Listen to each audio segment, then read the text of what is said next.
In a universe full of ideas, we draw likeness from the dark to a place where opposites attract.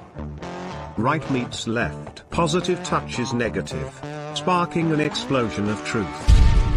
Because politics makes strange bedfellows.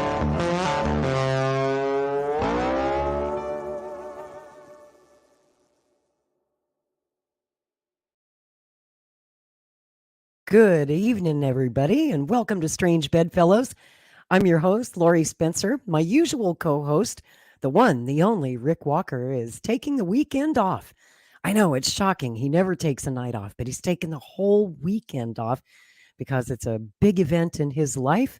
His daughter is getting married, and Daddy is going to walk his little girl down the aisle.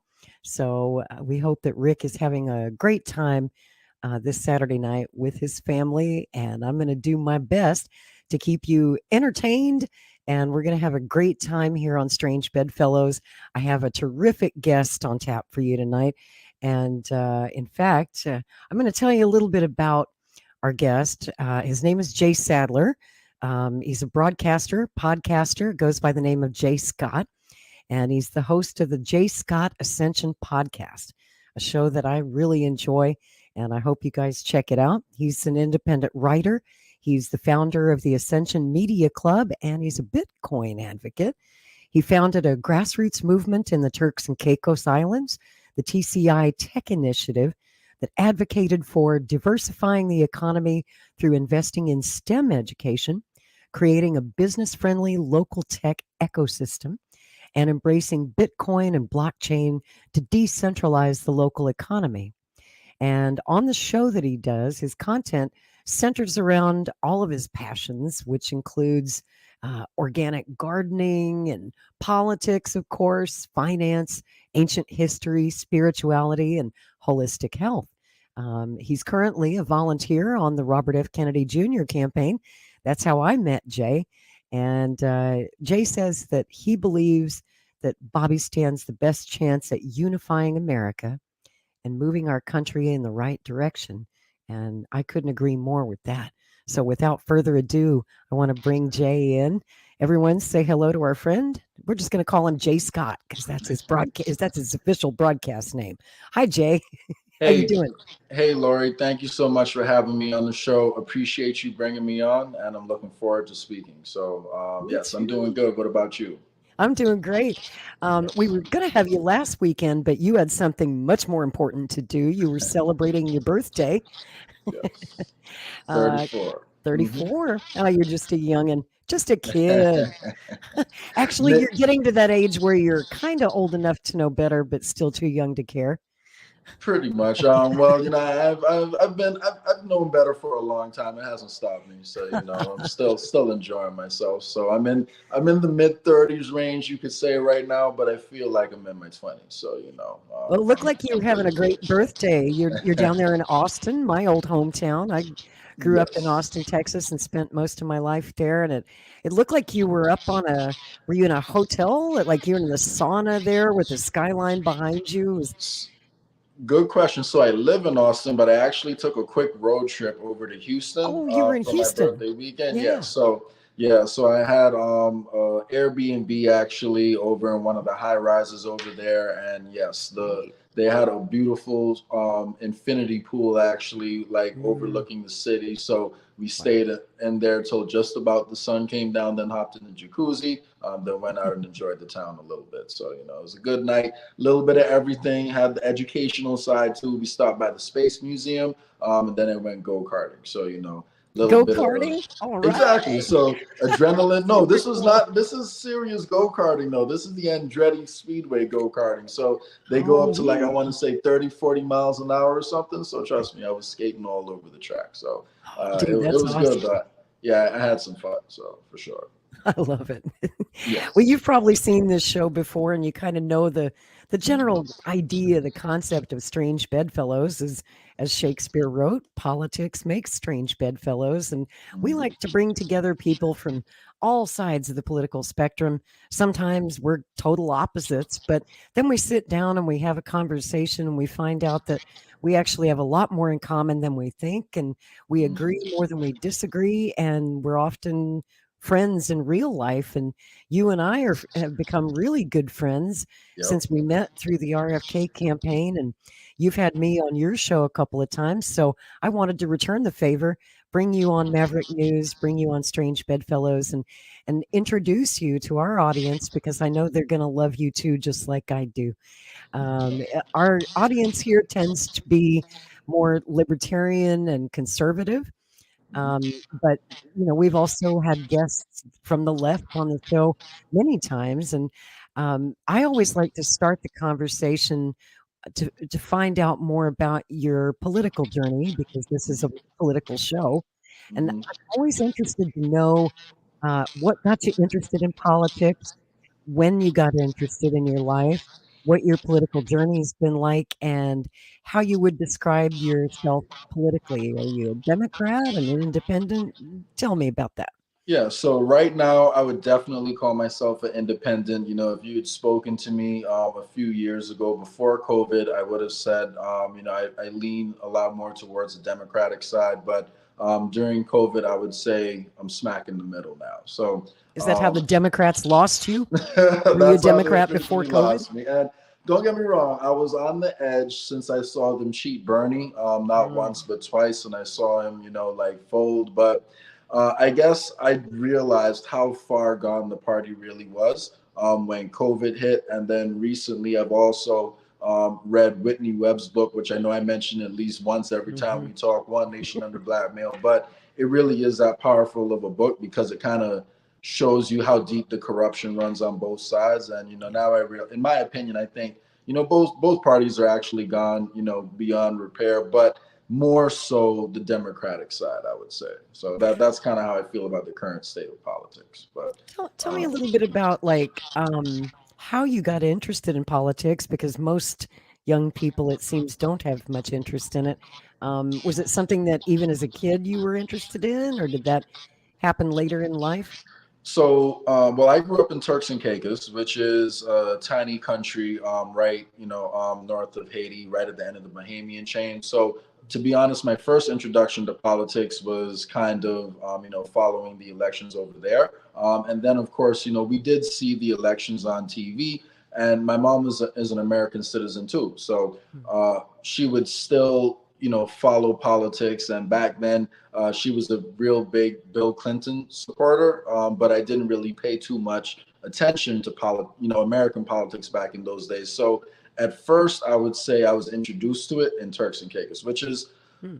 a funny place to do it because over there, how in America you have the Democrat Party, which is, supposed to lean left, and you have Republicans that are supposed to lean right.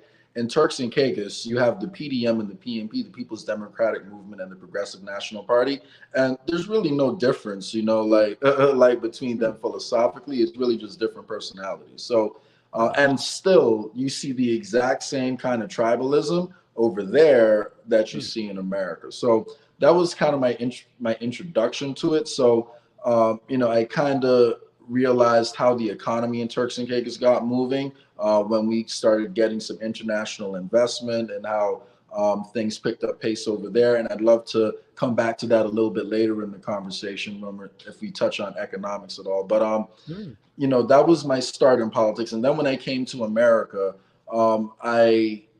I guess I got more interested in it because of my college education. I studied economics when I was in college, and I actually got involved in a program called the Fund for American Studies Capital Semester. So what that is it's a internship and a semester abroad over in DC. Well, at a different school, I should say. And I actually went to Georgetown University over there, where I studied public policy and how fiscal and monetary policy, impact the economy, as well as intern for an organization called the National Petrochemical and Refiners Association, which is a fancy word for the lobbyist company for the oil companies, the lobbyist organization for the oil companies, I should say. So, I kind of got an introduction to the lobbying side of politics over there, and I kind of just got thrown straight in, and I saw, like how it worked, and how lobbyists kind of give out money depending on how people vote on bills, all that fun stuff. So I always thought something was kind of funny. And, I would say, a few years from that point, becoming a little bit more disappointed, I guess you could say, like in the system, because when I was in college, I thought everything worked properly and people were really honest, like up at the top. And then the more I understood and the more I figured out what was going on, the more, I guess, disillusioned, like is the word you could use. So, I was never really too excited about it back then. But then when Bernie Sanders came around, he had a few economic policies, I definitely agreed with a lot. I would say the biggest one being Medicare for all at the time. Also, I liked his ideas on raising the minimum wage, on getting money out of politics, which is something he talked about a lot. My brother, lives in the UK. We're a British colony, so I see, the differences between the UK and America in terms of, workers' rights and how they're treated. So, I can appreciate a lot of what the left says and what they want to do in theory. But then when I saw, how the Democrats, were moving, My I boy got wanted more to say disappointed. hello. This is, hope that's his As soon butt. as I mentioned the Democrats, she pops That's up and Jack. shows her butt. That's what Hi, she thinks Jack. about the Democrats, apparently. So I feel you. I'm right there with her. So so yeah, that's a little bit of like the evolution, I would say, up until Bernie Sanders. Then I saw Bernie Sanders roll over, and get cheated during the campaign, and I kind of lost faith in that side of the party. So before RFK Jr. came along, to be honest with you, I wasn't really seeing too much hope in politics, and because COVID took my skepticism to another level when I saw how carried away the Democrats got, and how the entire, not even just the elected officials, but all the agencies and all the other systems we have in the world kind of aligned with the what was clearly, in my opinion, the wrong strategies. I just became a little bit, even more disillusioned. So now, that's kind of where I am today. And I was extremely excited when I saw RFK running because of the fact that he was one of the few people that was telling the whole truth during the pandemic about what was going on to the best of his knowledge. And, I'm sure maybe he got one or two minor things wrong somewhere, but overall, his message has been purely based on the facts. He's been saying the same things that Democrats used to say before they started taking big pharma money. That's right. And when he launched his campaign in Boston, talking about how the Ukraine war was bankrupting the country and how we need to end the war economy and transition it, that really struck a personal, I guess you could say, nerve for me, which got me even more excited because even though I grew up in Turks and Caicos, I was born in Jamaica. My family's Jamaican. And for those who don't know, the CIA had a little bit of a hand, in the situation Jamaica is in today. Just and a little. A lot. Yeah. They were, cut a long story short, they funneled a bunch of guns and drugs into Jamaica because our chief minister at the time refused to condemn Castro, and he kind of wanted to, not condemn anybody. And outside of that, there's less evidence for this. But if you look at the evidence that's out there, a lot of people in Turks and Caicos do believe that our first chief minister could have possibly been assassinated by the U.S. government. Yes. He was the youngest chief minister in the world at the time, actually, in history. He was only, I think, 27 when he got elected, but he had some connections with, the Black Panthers and some of the same organizations in America that was kind of being surveilled by the FBI and CIA. So because I've seen foreign policy, affect American foreign policy affects so many different countries. And I also see, the effect it's having here in America too, because people think foreign policy affects far away lands, but it actually affects America too, because the crisis we're seeing at the border is partially driven by that. The inflation we're seeing of our currency is, happening in part to finance, all these wars, and resources that could be spent building up infrastructure, schools, and helping people is instead being used to bomb mostly Black and brown people, and now Ukrainians, like over in Europe too. So now the war has come to Europe. The war machine has come to Europe.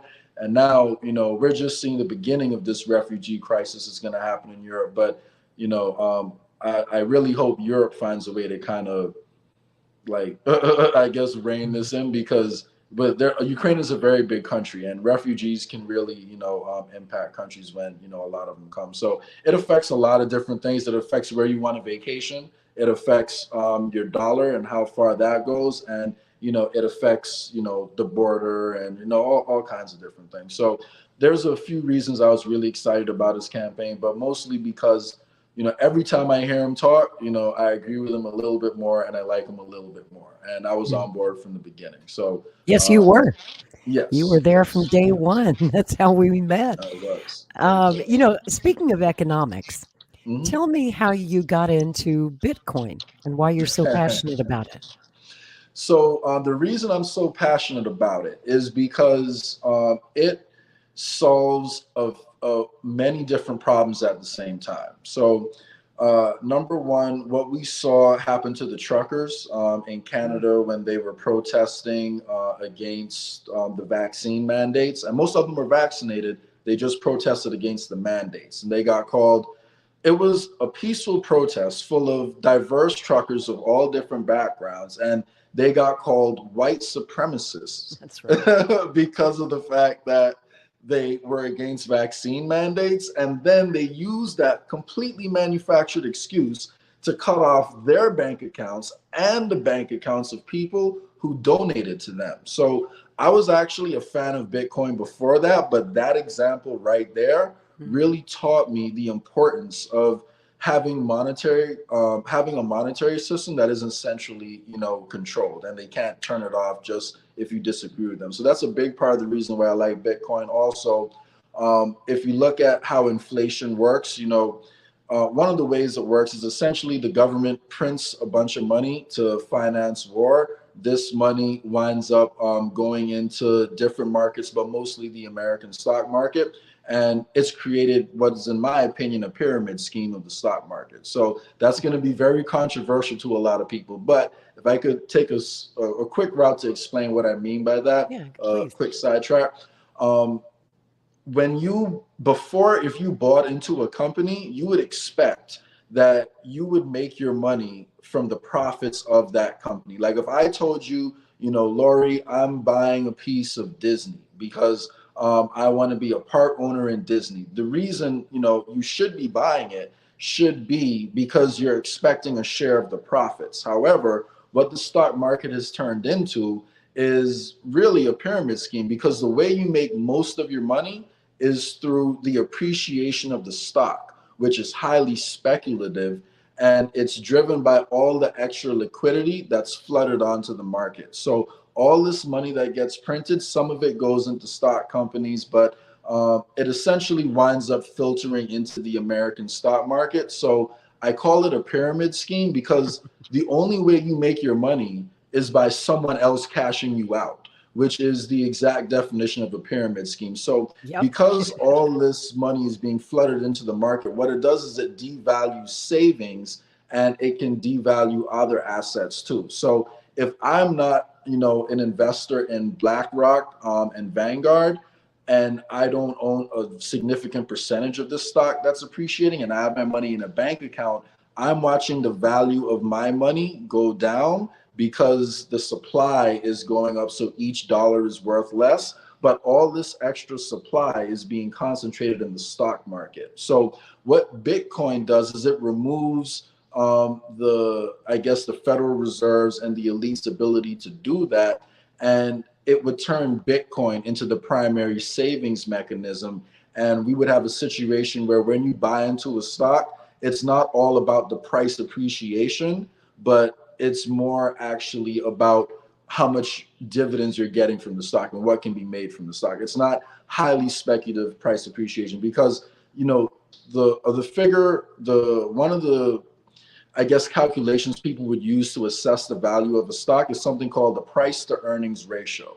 So that means the earnings of the stock right now versus the price, because that's how you should be justifying, the price of the stock. Does the stock make enough money to justify its price? And the largest section of the stock market right now is actually tech, which is why you have the Nasdaq Nasdaq 500. No, I believe it's Nasdaq 200. Anyway, the Nasdaq. So the Nasdaq is all tech stocks. It's the largest portion of it's the largest portion of the stock market, and it is. I'm sorry, and the tech stocks overall have the worst price to earnings ratio. So that means the price of the stock far exceeds all the earnings in the industry. So we're all buying stocks whose earnings don't really justify the price of the stock, but we're buying it in the hopes that someone else is going to cash us out later down the road. So Bitcoin can kind of put an end to that pyramid scheme and make it so savings are really savings. They don't lose their value. Stocks actually have a value that makes sense. And more important, most importantly, it gives you the ability to self-custody, your own assets. And of course, it's the most efficient way to do it too, because you can store, millions of dollars on one little hard drive. Whereas if you wanted to store that in gold, then, imagine storing that under your mattress. Exactly. So there's a ton of reasons why Bitcoin, is a really powerful tool, but long story short, it has the ability to remove a lot of the corruption, and it takes control of the money supply out the hands of the Federal Reserve, which is actually something that RFK's late great uncle had done while he was in office. He was the only person, only two presidents removed the power of private entities to print money. That was JFK, and do you know who the other one is, Lori? It's Abraham Lincoln, wasn't it? It was Abraham Lincoln. Those are the only two people to remove the power of the private sector to print money. So Bitcoin does that. It gives us control of our own money supply. And if you think about it, we're in a world right now where money has advanced to the point where I don't think we're going back to only cash. Like, because things are so convenient, monetizing, your work online. If you had to wait, Lori, on someone to mail in, a $5 bill every month for their subscription to your channel, that would make it a little bit more difficult to make money. So because we already have a system where digital money is kind of now, intertwined in our daily life, we're either going to have to accept, the government controlling it or private entities controlling our money supply who are directly controlled by the government. So it's either directly or indirectly the government controls it, or we could do it in a publicly accountable yet pseudonymous fashion through Bitcoin, where you can see every transaction, but you don't necessarily know who owns the wallet. And you can set the system up in a way where people who need to know that information can get access to it, but there can be checks and balances in place to kind of control that. So a little more privacy in your financial matters. Exactly. And without the government looking at every transaction you make, and the IRS looking at every transaction over $600, right? And that's what they want to do right now. And they are doing it. And decentralized identity actually is a key part in that, because we will need to have an online identity. It's just a question, are we going to be in control of it? And will we know who's accessing our information and why?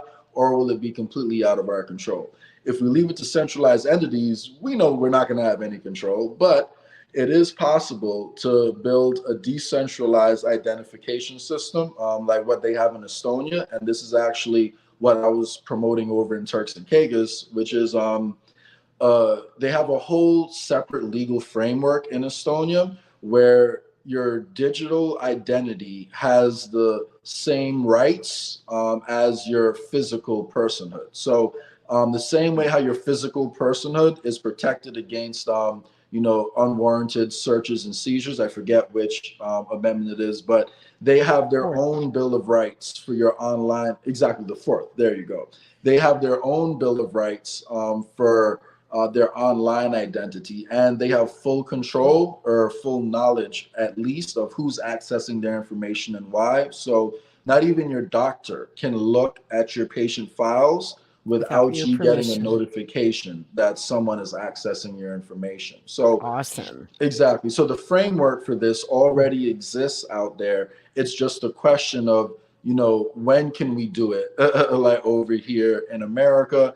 And, obviously they don't want to do it because, that level of transparency will prevent them from doing a lot of the things that, they do behind the scenes right now. So, and that's, if I'm not yes. mistaken, that's one of the main reasons that you're supporting Robert Kennedy, because he's against the central bank digital currency. Exactly. He's pro Bitcoin. I think he's the only presidential candidate in the race who accepts donations via cryptocurrency, Bitcoin.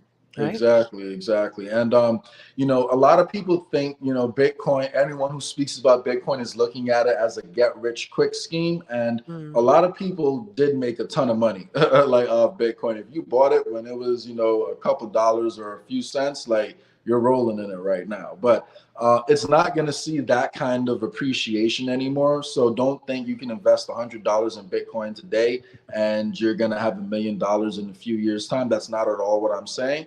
What I'm saying is why I think it's such a powerful tool is because the BRICS, which I haven't even touched on yet, is currently, even without the BRICS, we're printing so much money that simple supply and demand shows when the supply is so great, the price of it is going to go down. So now when you combine the fact that BRICS nations are presenting alternatives to the dollar, if countries stop holding US Treasury debt, like inflation is going to hit quickly. So, we have two options at that point. We either let the wealth concentrate further and we watch the value of all of our savings tank, or we transition to a new system and Bitcoin allows us the opportunity to do that. And if we don't, we'll also essentially be bowing to China because China will have the reserve currency of the world, the yuan, and we'll be dependent on what they want to do with the yuan. So the choice in the long run is either painfully wait on the US dollar to implode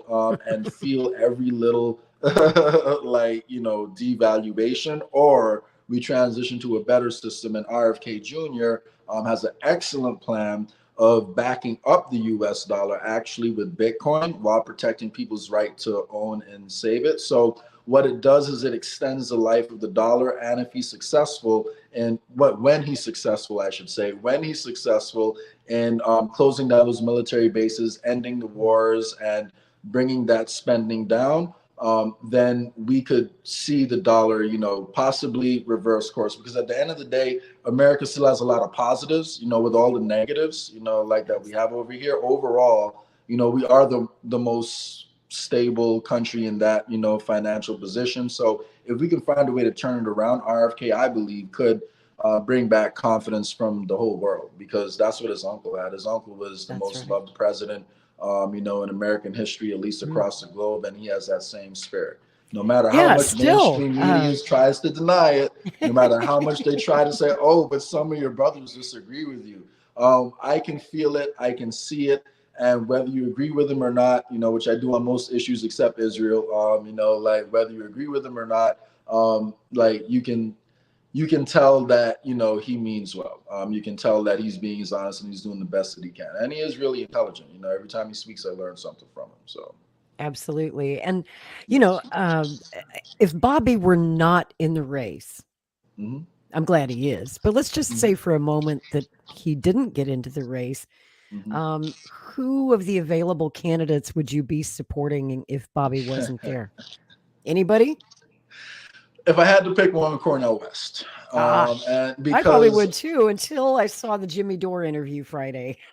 The reason why I still have to go with him, to be honest with you, is because, On COVID, I'm not going to get anything better from Trump or Biden, in my opinion. And in my opinion, Ron DeSantis and Vivek Ramaswamy are a little too bad on some of the other issues Yeah. that I couldn't see myself supporting them. And I know, people Yeah, they may want disagree war with with me on China. that, but yeah.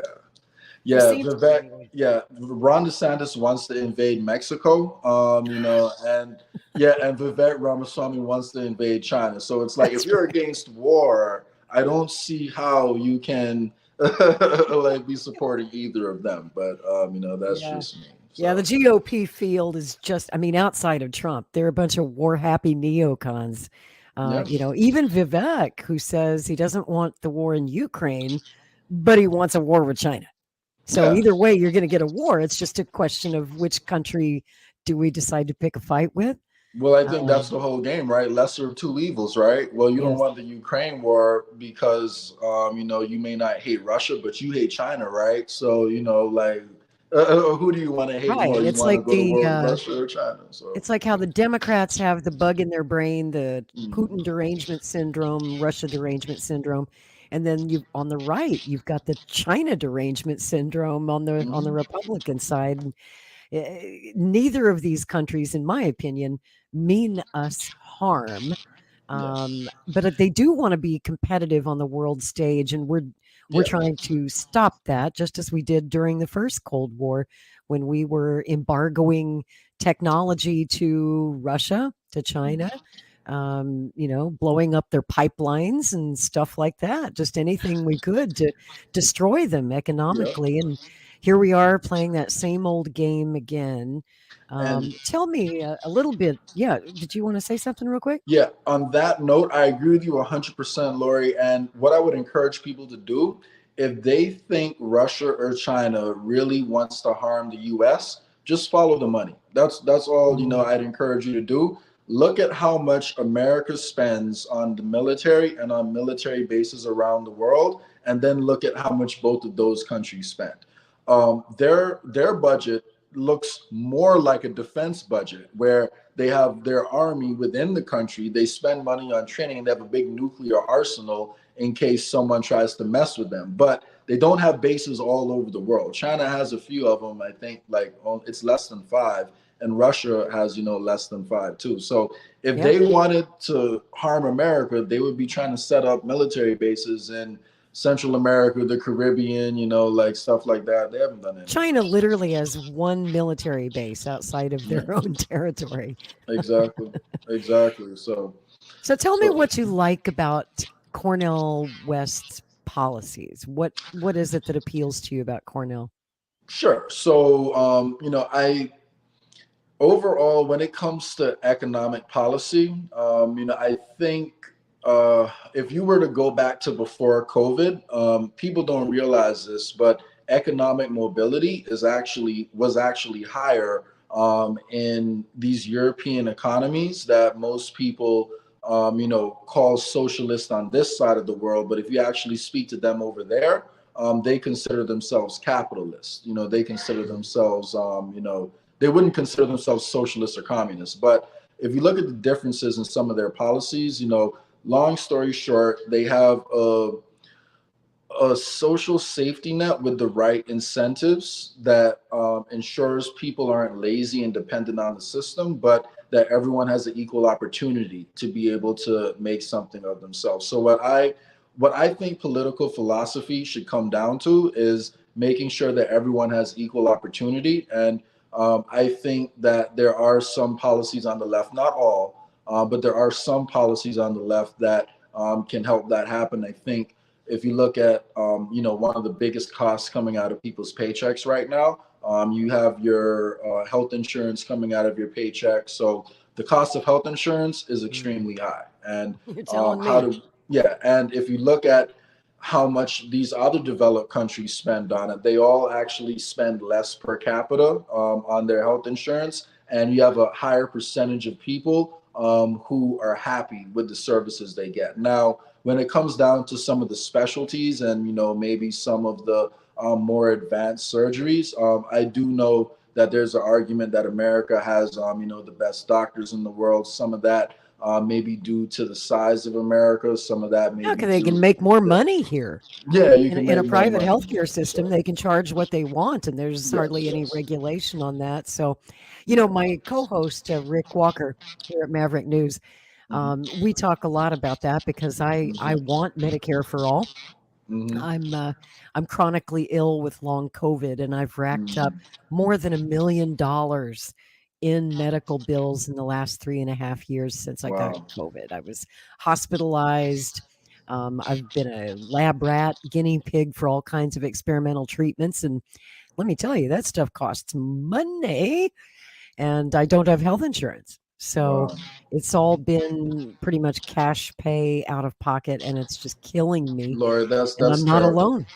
That's terrible. And one of the things that people in America, I don't think realize is, medical bankruptcy, I believe, is it's either the most common reason why people have to declare bankruptcy or it's Yep. second. It's either first or second. And Yep. that problem is literally unique to America. If you're Yeah. talking about developed countries, America is the only country, only developed country, I should say, in the world where people can go broke from getting sick. So, That's right. I definitely don't think we should set up a system where people aren't incentivized to work.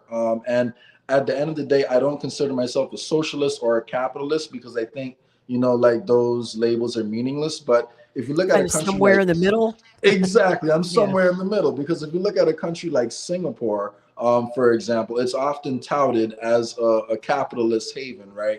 Like Mhm. this is the example of what capitalist economies can do.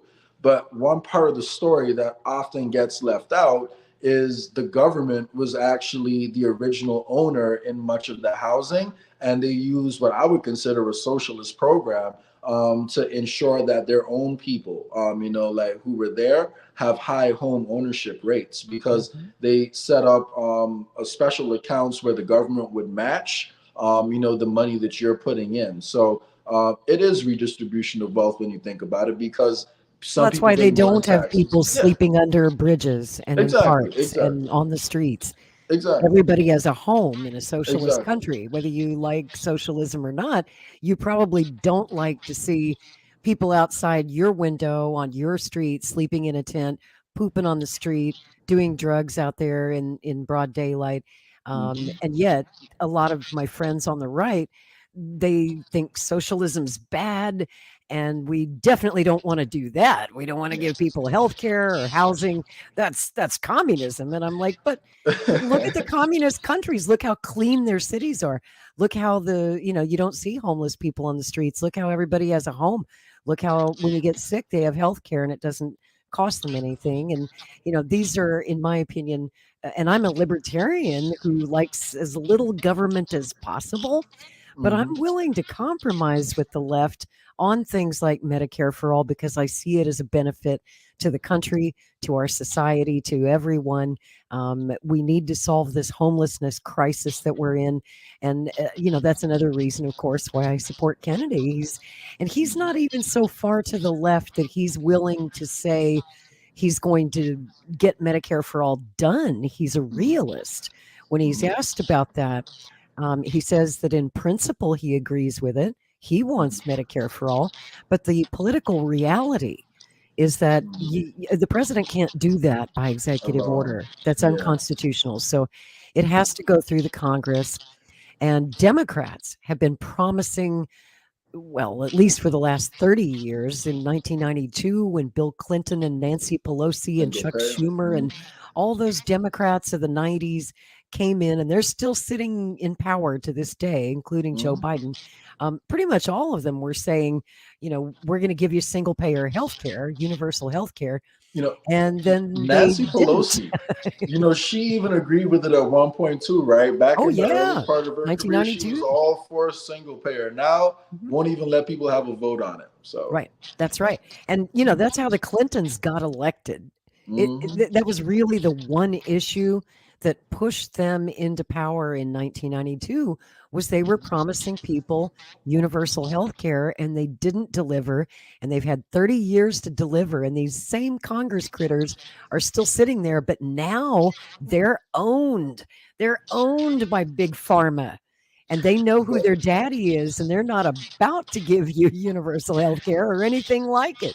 The Yeah. closest you'll get is Obamacare, Yeah, right? and the funny thing about Obamacare is it's actually just a giveaway to the insurance companies, because all it does is it mandates that, like, everyone has to either pay a fine in taxes, at the end of the year for not having health care, or like they are gonna. Well, that's what it did originally. I think it got struck down now, so I don't know exactly, like, how it works at this point, but. Yeah, they did the exact opposite. And the funny thing about that is, depending on how that question is framed, it does actually have, well, it had at one point, I don't know if it's still there, but over 50% approval from the right. Like, if you ask people on the right, do you want, government run healthcare, they'll say no. But if you ask them, would you like a single payer system, where that everyone pays into, and guarantees everyone healthcare? Over 50% of people say yes to that. Well, So, yes, and my yeah. friends on the right, I should play devil's advocate here because I have a lot of conservative tendencies. I'm a libertarian and I have a lot of friends on the right. Mhm. They say that they understand there's a social responsibility in our society to Mhm. look after those who are elderly, who are disabled, who are less fortunate, that we as taxpayers do have some responsibility to look after them. But Yeah. they want a private option, which I think is very reasonable. Yeah, I would Bobby support Kennedy that. agrees with me. And Yeah, I would the support that. complaint that I hear, and I think it's a valid one, I'm going to play like I'm Rick Walker because Rick's not here. But when we have these conversations, Rick's up in Canada where they do have Medicare for all. They Mhm. literally call it, Medicare up there, Mhm. Canada Health. And every citizen of Canada has health care, but there's no private option. And their Mhm. system is so fucked up. Jay, Mhm. you wouldn't believe the stories that we hear on Maverick News from the Canadian citizenry every day Mhm. about the long waits for simple procedures, hallway healthcare. When you go to the emergency room, take you 2 days to get admitted to the hospital, and you're sitting out there on a gurney in the hallway waiting to get admitted to a room for days. And people die waiting for healthcare up there too. So it's not Wow. perfect, and Yeah. it's not the utopia that a lot of American leftists think it is. Yeah, that's true. It I was is gonna say. not perfect, and that's why, as a libertarian, I question the only hesitation that I have Mhm. about it because I want it. Mhm. But do I trust the government to run it? I mean, look at our government here in the United States. They're corrupt to the hilt. They're owned by big pharma. What if they mandated, say, a little Kool-Aid? That's what we Yeah. call it, the thing Yeah, in the yeah, arm. yeah, yeah, yeah. I What know if what they you mean. mandated that, and if you didn't take it, they pull your health care and you can't Yeah. get your asthma medications or what have you, your diabetes medicine, Yes. life-saving, life-sustaining medications. They could Yeah. have that kind of control over us if we give it to them. And so That I that strongly is a feel fair that there point. should be a private option Yeah, for healthcare. that is definitely a fair point, and one that I would agree with. I don't know too much about the Canadian healthcare system, so I can't really comment on that. What I Yeah. can say, though, is that my brother, who lives over in the UK, he has had, one or two, health issues pop up over his life, and it's been pretty easy, Mhm. for him to get those fixed. The same thing with my biological mother. So I know I have family over there, and I haven't really heard anyone, like, complain about it in the Right. UK. I know in the At UK least they're there not is. getting $1 million bills in the Yeah, mail, exactly, exactly, like we exactly. do. And yeah, like, no one declares bankruptcy, like you said, over That's there. right. So he's pretty happy with it. It's worked well for him.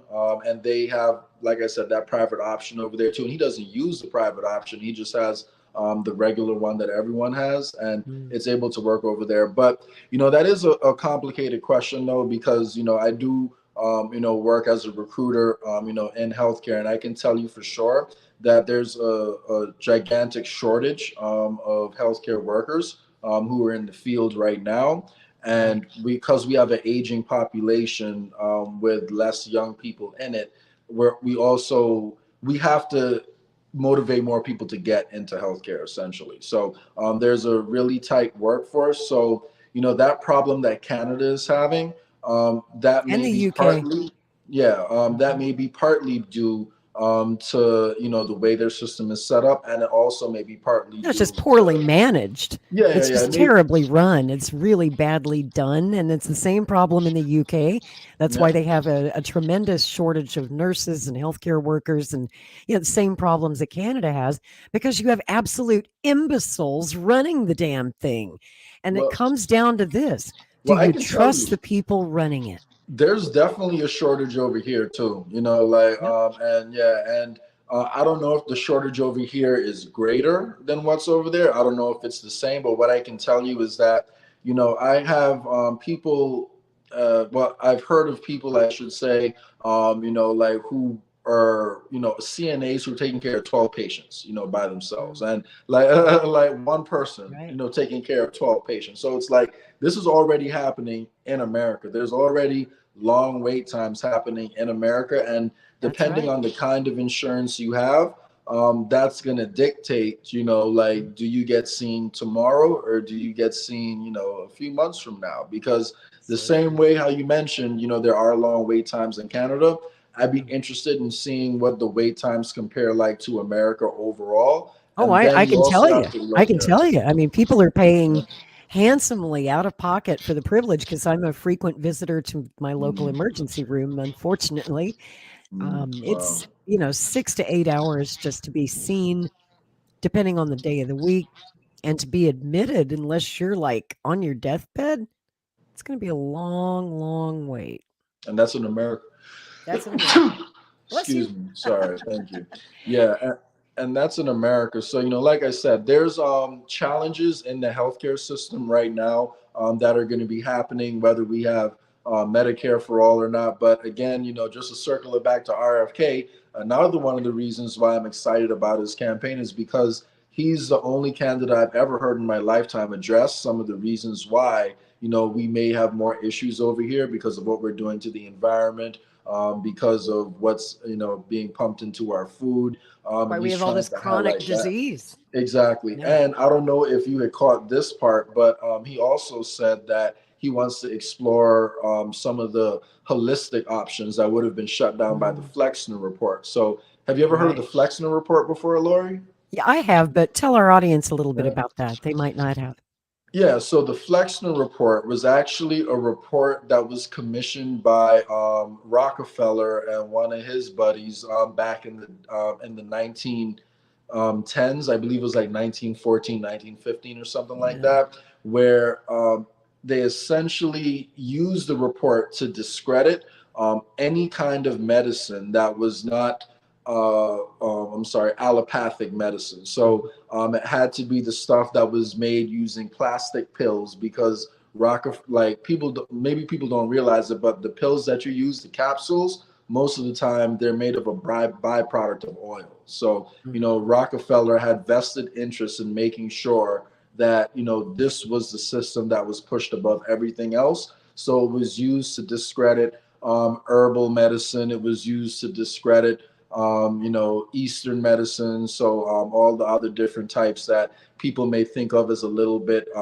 quacky nowadays, but some It the was good science has enough for my actually great been great suppressed. grandma. Yeah, exactly. And trust me, Holistic medicine worked for her.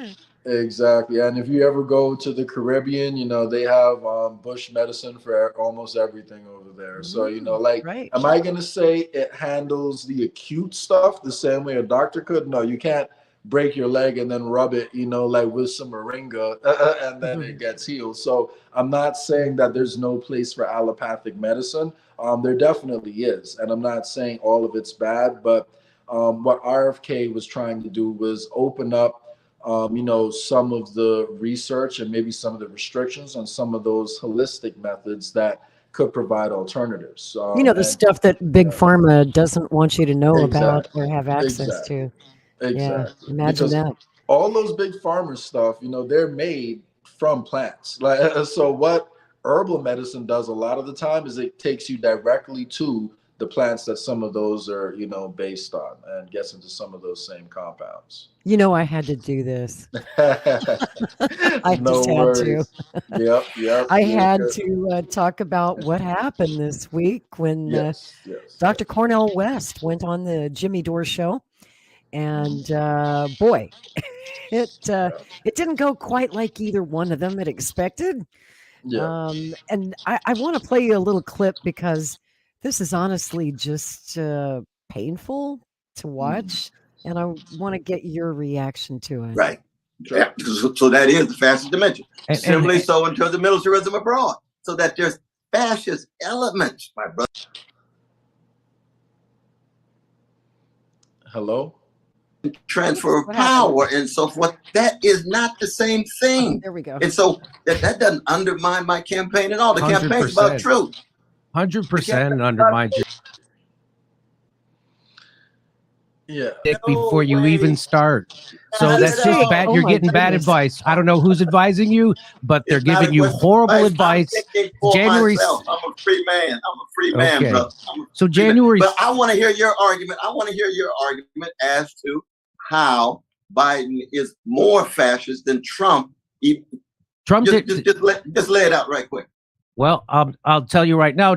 The reason why the deep state Russiagated Trump was because he wouldn't bomb enough to calm them down. So he wouldn't do enough bombing. The reason they impeached him because he wouldn't ship arms to Nazis in Ukraine, and he was against that. So that's are you defending Trump as somehow being a person who is? I don't understand. I don't stand your argument at this point, no, man. What are we talking about? Okay, so there's. I want to understand what the content of your argument is, because one can, in fact, bring critique to bear on the system as a whole with the two corporate wings, but somehow, what do you say to trans, and gays, and lesbian brothers and sisters in terms of their rights? So that's again. Joe Biden is responsible for the mass incarceration, not Donald Trump. Who is more responsible for black and brown people being locked up and America being the largest penal colony in the world? Is it Donald Trump or would it be Joe Biden? By the way, this conversation is a loser for your campaign. Sitting here trying to make the argument. It could be a loser for you too, though. Trying to make the argument. You trying to make the case that somehow the Democrats are more fascist than the Republicans. The fascism cuts across the board. But that's not how you say it, though. You say it's only Donald Trump. You don't say it cuts across the board. You call Joe Biden milquetoast, and you call Donald Trump a fascist. So you're not saying Joe Biden is a fascist, really? I said there's fascist dimensions to the Biden project. You're absolutely right. It's like you're campaigning for Joe Biden almost when you're doing this. That's what it sounds like. That's ridiculous. That's ridiculous. But that's what I'm not saying you are doing that. I'm saying that's what it sounds like. What it sounds like to you. That's what it sounds like to you. And you got a right to be wrong. You got a right to be right. It sounds like to you. But it doesn't sound like that to a whole host of others at all, though, brother. Not at all. All right. Again, I'm saying this out of love for you because I do have deep love for you. I have deep respect for you. And we agree on almost everything except the message of your campaign, right? That's the only thing. I would hope it would become even more focused. Well, let me just put it this way. But are you suggesting that the message should be that Biden is a greater fascist than Trump? Is that what you're saying? I'm not saying that you should talk about fascism or any of that stuff. I think you should. No, fascism is very real. I think you don't think fascism is real in the country? We're living in it. We're living in fascism. But I'm talking about escalating in terms of intensity. It has since Biden became president. It certainly has escalated in intensity. They've censored everybody. They've crushed unions. They've started another war, and now they're saber rattling with 2 nuclear powers. I don't know how I don't know how worse it could get. And by the way, he still hasn't let people out of prison. He still hasn't given student loan. He's still denying us health care. He's an enemy of the worker and a tool of military-industrial complex in Wall Street. There's no bigger fascist in the country than Joe Biden. The reason why black and brown people are locked up again isn't because of Trump. It's because of brother Biden. And Joe Biden is proud of that. He brags about that. He brags about the crime bill, and he will never apologize for it. So I'm just letting you know that I really want your campaign to pick up traction. This is the opposite way to do it. Who's ever advising you sounds like an infiltrator. But why you keep saying advise me? I'm thinking for myself, brother. I'm a free I don't mean to insult man. you. That's not just question with advising. Okay. I don't ask who's advising you. You think for yourself. You're a free man too, aren't you? You're right. You're right. Okay. I was trying to put it in a nice way. I use that kind of language, my brother. You want to be respectful. I'm trying to be respectable. That was my. I appreciate it. Okay. I know it look like hard sometimes, but I appreciate it. But we just have disagreements on these things. Again, if I undermine the campaign for you, then you're free to have your own view and vision. And people are free to listen to you and be persuaded or not. And I've got mine. I'm listening for your insight. Absolutely right. No doubt about that. So let me just say this. So the point of running a third-party campaign is to offer an alternative to the two major parties, to bring together disaffected members of those parties, along with independents and others who feel alienated from the political system as it exists. And the best way to do this is by running on economic issues that unite us, but which neither major party is willing to address because they're both beholden to the same powerful corporate interests. The Democratic Party long ago abandoned the working class in favor of beating the drum on cultural issues, and now that's all the Democrats have to run on. So if voters are looking for a party running on trans rights and calling Donald Trump and his supporters white supremacists, they can already vote for Democrats. The role of a third party is to focus not on the identity politics that divide us, but on core economic issues that unite us along class lines, like Christian Smalls did at Staten Island. Do you think he led with LGBTQ trans rights and white supremacy, or do you think he organized along class lines? That's what we have to do. You have to organize, meet people where they are. So what is your plan to organize along class lines, or are you going to keep talking about white supremacy and all those identity politics, which are there, not from the ground up, from the top down, to make sure we stay divided? What is your plan to organize along class lines? Well, I appreciate again the clarity and candor of what you have to say. We have profound disagreements, brother. When I organize around white supremacy, I'm not making some utilitarian calculation. I'm speaking as a black man who comes out of a tradition that's been terrorized and traumatized by white elites. And that does not in any way mean it takes me away from class issues. Class issues are crucial. Class issues are fundamental. But it doesn't mean that I'm putting up with white supremacy. One of the problems is that you get too many folk who want to talk class, and can't say a mumbling word about white supremacy, police brutality, can't say a mumbling word hardly. Or when they do say it, you call it identity politics as if it's not connected to class. I'm hitting these head on. I'm standing with the workers when it comes to strikes. I'm standing with the workers when it comes to greedy bosses. I'm standing with the workers when it comes to obsession with profits and the needs not in any way being satisfied. But I'll never for a minute be silent or not raising my voice in terms of vicious treatment of black people, indigenous people, gay brothers, lesbians, sisters, or trans. It's not an either or. And that's where you and I have a deep, profound disappointment. So if I see, for example, if I watch your show and I notice you hardly say a mumbling word about white supremacy because it's some kind of identity politics and I'm against it, but I don't want to talk about it. I only want to talk about what people hold in common. Well, black people are not going to hold it in common if you don't say a word about white supremacy, but maybe some of your white friends will. So who are you talking about when you're talking about in common? Are you talking about just the majority or what, my dear brother? I will never, ever in a million years not talk about vicious legacies of white supremacy, male supremacy, homophobia, transphobia, and others. But class will always be very much at the center. What brings you and I together is what? Our fundamental solidarity with working classes, not just here, but around the world. But oftentimes when I hear about your show and you say, well, you know, these identity politics issues get in the way. No, it's 100%. Not getting in the way. They're not getting in the way. 100%. They're used by the Democrats. That's all they have to run on. And when you say that stuff, you just sound like a Democrat because that's all they have. So if you need, if to talk about the dignity of black people in the face of vicious white supremacy makes me sound like a Democrat, you got the wrong earplug. Okay, you're not listening clearly. Because if you can't hear the critique of Wall Street, if you can't hear the critique of militarism, If you can't hear the critique of his foreign policy in Ukraine, and all you can hear when they talk about white supremacy identity politics, then something's wrong with your earplug, though, bro. Something's wrong with you. Okay. We just have deep disagreement with that. But it's disappointing. It is what it is. You are profoundly disappointing in that sense. But if I still love you, brother. I still love you too. I still love you too. I know you. I know I don't disagree with what you're saying. I'm talking about having a campaign. I'm not. Okay, I'll leave that there. Yeah, because it goes on and on and on. Jimmy called that the most disappointing 45 minutes of his life, and you could just see how crushed Jimmy was. If we have time, I might play some of what he said after Cornel left. And Cornel cut the interview short because he was uncomfortable too. He was supposed to be there for an hour, and about 30 minutes in, he was trying to make excuses. Oh, I have another meeting to get to, gotta go.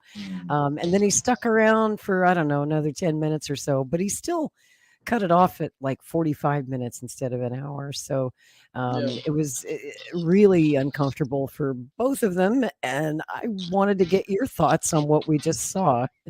Yeah, no worries. So, I watched the interview, actually yesterday, and I watched the other reaction video where he kind of gave his thoughts after it. And overarching message, I do think that Cornel West's Trump derangement syndrome is a detriment to his campaign, and it's the way he talks about Trump versus Biden is not a way to unite the country. It's because it's like you're willing to call out, the evils on one side, but you're not as willing to call out the evils on the other side. So I think the Trump derangement syndrome is a huge roadblock to actually uniting both sides, which I think is what's really needed in the country. And I agree. As far as his thoughts on COVID, I know we can't get too much into it, but the reason it's important is because it's a mechanism that's being used to censor people. It also involves medical treatments, and so it does affect, and it's a tool essentially for control. So there's a big picture behind COVID, which makes it a very important issue. In my opinion, it could be possibly the most important issue right now because of how many things it's connected to. So if you're not willing to address that, I can't take you as seriously as Cornel, man. He was just terrible on COVID. Just terrible. I mean, you can find clips of him back in 2020, 2021, and he still thinks that the vaccines are great and he has no problem with the mandates. And actually, he did say that he leans more towards the because there's a black caucus within the Green Party, and they put out a statement that was completely contrary to what the mainstream Green Party statement was. And when Jimmy read that to him, he did say that if he could go back in time now, that he would lean more towards their perspective, but he said he would create a truth commission to find out, what's happening. But my thing is, I did like that. Yeah, but at the same time, you don't need a truth commission to find out what a lot of the truth is right now. And if you're not willing to talk about the things that we know, then I don't really trust you on that issue. So that being said, though, I will say that the part I did disagree with Jimmy Doran is when he tried to say that when he said that Cornel West leads with identity politics. And I don't think that's true. If you look at his actual campaign website, I don't think, identity politics is mentioned, under his top issues. And if it is, it's something in passing. He does lead with Medicare for all. He does lead with, ending the war in Ukraine. So I get the gist of what Jimmy is saying, but I would say that, if the same way how RFK strongly believes, in his Israel stance, and it's something he's willing to get out there and march with Rabbi Shmuley on, I vehemently disagree, with his opinion there. I also think that, Cornel West, like has a right, to march for, what he believes in and to draw attention to what he believes in too. And I don't think he's made it the center of his campaign. So I personally, I love Jimmy, so I'm not trying to, do any tone correction or anything like that. But what I will say is when RFK went on, the Jimmy Dore show, he gave RFK a chance to kind of highlight the positives in his agenda and talk about some of the good things in his campaign. Whereas, as someone who's a big fan of both of these individuals, it did feel a little bit more like when Cornel West was there, Jimmy spent more of the time trying to talk about the areas, he thinks that Dr. West needs to fix. And it's perfectly his right, as an interviewer, to use his platform to get the message out that he wants to get out. So I don't want to. And it's like he said, he was like, Cornel, I have some advice for you, and I wanted to give it to you privately. And apparently Jimmy had been reaching out to the Cornel West campaign, trying to have a private conversation with him so that he could get these things through to Dr. West to get his concerns heard. And the campaign was ignoring him hard. But so the only way he could do this was live on the show. And he really did not want to do that publicly, but he didn't have a choice because somebody in the Cornel West campaign was telling him to stay away from Jimmy Dore. And maybe that interview proved his advisors correct, but I'm glad the interview happened still, though. I still but he still came on and he took the fire, and I respect him for that. And another thing I respect Dr. West for, and always have, is he has a long track record as a civil rights activist. But here's the disconnect, Jay, and I don't understand this at all with a lot of Black leaders and in the Black community, and he among them, chiefly among them, was how can a guy who spent his whole life crusading for civil rights not see vaccine mandates as a civil rights issue? How can they say that the unvaccinated should be excluded from society? How can they say that anybody should be excluded from, say, public places, places of business, or from their own families based on a medical status? Again, that's segregation, brother. Dr. West, that's segregation. 100%. And, it's really disappointing, especially because, a large part of that unvaccinated population is Black people. Black people were one of the most unvaccinated demographics because Black people have a pretty abusive relationship with the U.S. government. So, they didn't trust it when it came out. So when, like Jimmy pointed out in the interview, 41% of Black businesses were permanently closed during the pandemic, and they're not coming back. So, I agree with the gist of what Jimmy was saying. I agree with, all the points, most of the points he made. I would just say, I do think Cornel West does lead with class, issues first. He just has his deeply held personal, issues with race, which I do agree with him on, for the most part. I'm sure the only thing I can say, though, if I could just, maybe offer this, one thing,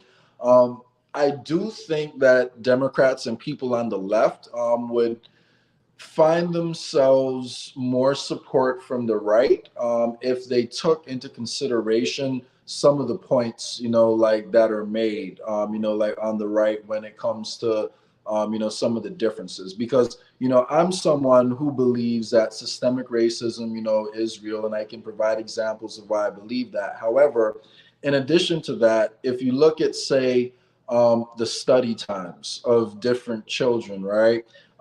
If you had to guess, and they've done plenty of studies on this. Well, let me not say that. So the children who's put in the most study time by far is Asian children. So Asian children study, I believe it's like double the amount of the average white child, in the country, right? And then if you look at the study time for Black and Hispanic people, it is significantly less, than white people, right? So now we have to think to ourselves, now, what are the possible reasons behind that? Is it that, you know, the father got arrested on a marijuana charge, you know, which is, you know, a charge that unfortunately, you know, like black people are the only people who get arrested for it, you know, or the main group that gets arrested for it, I should say, even though it's disproportionately, yeah, far disproportionately, more. yeah, even though it's a victimless crime. So, Yep. you know, or is the reason that, you know, like, because the truth And by the is, way, the reason yeah, for that is Joe Biden's crime bill of 1994. yeah. So Joe Biden's crime bill, right? Yeah. So like, what's the reason why the study time is less, right? But we do know for a fact that the single motherhood rate, you know, is higher in the black community, and of course, it's possible for a single mother to, you know, raise children. However, it's more difficult, and it does mean it can be harder to manage, you know, like a child's life and, you know, discipline the child and like all these different things, you know, if you only have one parent in the household. So I do believe systemic racism does exist. However, you know, there are, you know, different cultural things that we can take a look at and analyze, you know, like, what are the reasons behind this? How did we get to the situation we have here? And, you know, I think if people on the left would just acknowledge that, yes, you know, there are contributing factors coming from all different sides, I think that would help them gain a little bit more traction, you know, with the right, you know, when it comes to drawing attention to some of these issues. But I'm a person who likes to look at data. You know, like, I studied like economics with a minor in finance, and, you know, I believe, you know, numbers can tell a good story if you have proper context, you know, for the numbers, and you have an understanding of how these numbers came around. So I think, you know, it's worth, you know, analyzing everyone's perspective and realizing that, you know, everyone's heart is usually in the right place, because, you know, I work with, you know, like 90% white people. I've never had, you know, like a white person be racist towards me, you know, that I work with. You know, like, in a past job, I did have someone, you know, call me an unpleasant term, you know, once before. And I will say that, you know, every time I've been pulled over by the police officer, you know, which doesn't happen too often, but every time it did happen, they always approach my car with a hand on their gun. So, you know, it's a little bit uncomfortable, you know. That's when, Texas, man. Those Texas cops. You know what I'm talking about. Yeah, so it can be a little bit uncomfortable sometimes, but, you know, at the end of the day, you know, I do think for the most part, you know, people mean well. Police are needed in society. You can't have a society without police officers. And, you know, like if we address the structural issues, I think that takes care of a lot of the problem. And we also have to look at it without diving too deep into the conspiracy hole. You know, what impacts culture? You would say it's music and movies, right, Lori? Would you say that has a really big, you know, impact on culture? Yeah. Sure. So if you look at who owns the record labels, you know, like, and these movie companies, you know, they do, a lot of the record labels have common ownership with private prisons. So, you know, if you have record companies that share the same owners as private prisons. I never thought of that. That's a good point. Yeah.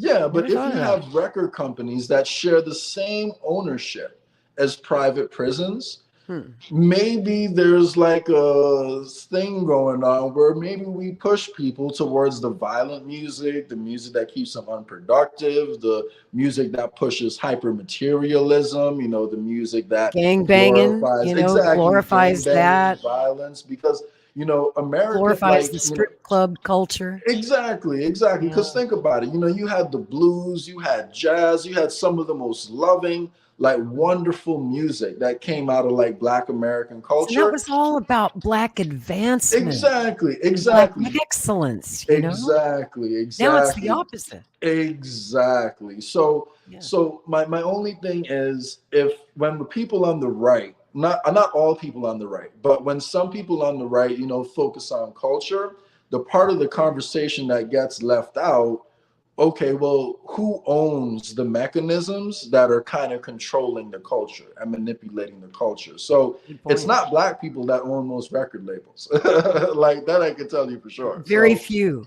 Yeah, it's Very very few. few, very few. Right. So it And does Suge tend to be. Knight, yeah, he owned one of Yeah. the biggest ones. And where's Suge Knight now? Right. Oh, he wasn't. He was like a man. He wasn't the ultimate shareholder though. You know, even with Suge Knight, because Death Row was under, I believe it was Sony. So and they're owned by they're owned by BlackRock, Vanguard, all those guys, and those guys also own private prisons. So so I do think it's worth following the money, looking at the data, and talking to people without assuming the worst. You know, like if I'm talking to someone who believes that systemic racism isn't real, I don't automatically assume that that person is racist, because just uninformed, maybe. yeah, it's just uninformed, and people have different understandings of what that means, because some people hear the word systemic racism and they think that that person is saying all white people hate black people. So if that's what you think it means, then you're going to be 100% opposed to it. And that's what a lot of, the programming in our culture is trying to tell us, especially during the Biden administration and the Obama administration. He shares a lot of the blame, because if you remember, during the Obama years, you weren't allowed to criticize Obama, because if you did, you were a racist. White supremacist. Mm-hmm. Yeah. Mm-hmm. Yeah, and there's a lot of that crying wolf, and because so much of that crying wolf happens, people ignore some of the systemic things. Like, I just saw something the other day. What is it? Like, are dogs racist if they bark at black people or bark at a black person or something like that? I'm like, yeah. So like the amount of things that you hear on a daily basis, like, wait, that's racist too? And then in response to George Floyd, they take Aunt Jemima. Yes, right. Made no sense. French toast, like what? So hold on. So because wolf has been cried so many times, I think there's a little bit of a fatigue going on. Like, I'm so tired of having this conversation. But the structural issues, what I would consider one of the most important things, which is again something that's unique to only America as far as developed countries go, we fund our education system off property taxes. Like in that local neighborhood. So by design, if you're born into a poor neighborhood, then your neighborhood has worse schools than people who are born into a wealthier neighborhood. So how can you call that equal opportunity when the neighborhood you're born into, decides what school you go to? And I don't think you'll ever have perfectly equal opportunity. You can't design a system in a way where it's perfectly equal, but it can be, improved to like from where it is today. So when I talk about systemic racism, I'm talking about that. I'm talking about the fact that, I don't know if you've seen any of these stories, but even when they do appraisals of homes, you can just Google, like differences in appraisal with white families versus black families. You have, stories out there of the same house gets appraised with family pictures of a black family and then family pictures of a white family, and there's a very big I'm not talking $10,000-$20,000, I'm talking a few $100,000 difference in the value of the property, and that's today. So that's not something that happened in the past. Do you think that's gentrification? Yeah, gentrification. I think the problem with gentrification is I think it also comes back to the opportunities themselves, because everyone wants nicer neighborhoods, right? But if you have a situation where you don't prepare the people, in the country, the people who live there for the kinds of jobs that are going to be opening up there, then they just get pushed out. And that's actually what happened to Turks and Caicos overall. And if I could just share like a quick story about that, because I think it could maybe like just open people's minds a little bit. When I grew up in Turks and Caicos, most people were poor, right? Now, I did have an advantaged background in Turks and Caicos. So, my family, my grandfather was a governor actually of Turks and Caicos for a little bit. He was working for the British government. So, like I was very blessed, as I was growing up over there. But most people over there there was a small middle class. There was a middle class, but it was relatively small. However, the entire time I was there were about 2 murders when I was living there over a span of 16 years in the entire country. That's incredible.